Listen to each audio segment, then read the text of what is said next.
So, Mr. Durst, my question is, you heard, for instance, and you referred to it, I think you referred to it in your testimony with Mr. DeGuerin, that even Steve Silverman said, and he testified to this, that Susan Berman was the last person you would want to confess a murder to. Do you agree with that statement by Mr. Silverman?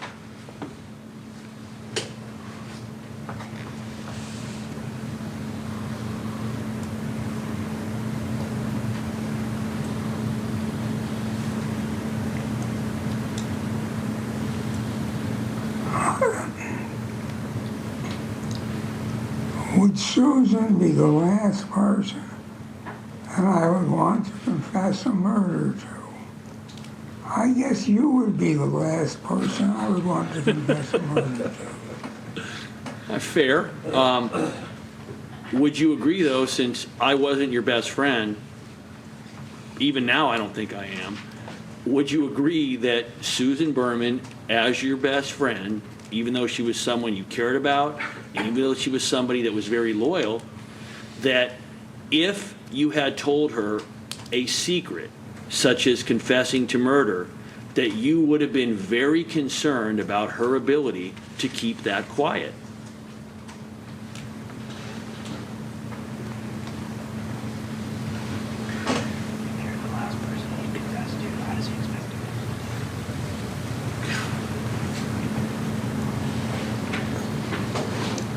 Anything I said to Susan would be something that Susan might talk about.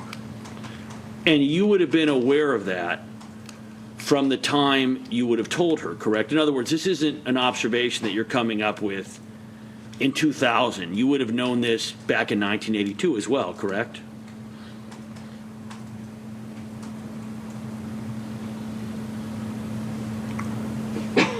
Yes, my memory of Susan now is pretty much the same as in 1982. So would you agree, Mr. Durst, that if you assume that Susan had a secret that could get you into trouble, that you would be concerned that eventually that secret was going to come out? Am I correct? Susan was not good at keeping secrets. By the way, Mr. Balian has asked me to ask you the following question. If I'm the last person you would want to confess to, etc., why were you trying to confess to me to make a plea deal?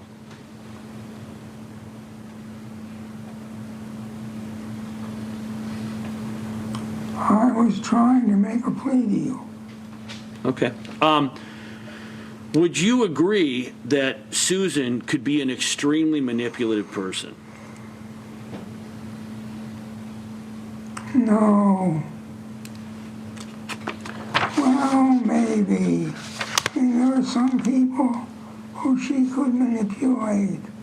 Like she could manipulate Nick Shaven. Mr. Durst, knowing Susan as you do, let's assume, I want you to assume for a moment that Susan had a secret involving a very wealthy friend of hers, a secret that was very detrimental to that wealthy friend. Was Susan the kind of person who would overtly blackmail such a friend, or was she the kind of person who might kind of just hint that she needed things?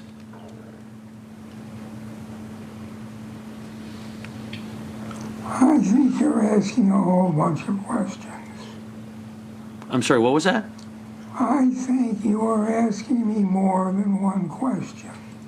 Okay, let me try to break it down for you then.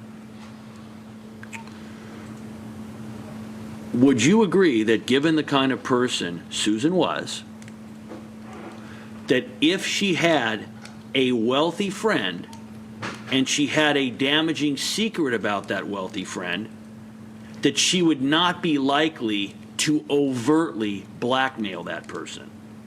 Would you agree? I don't see Susan blackmailing anybody.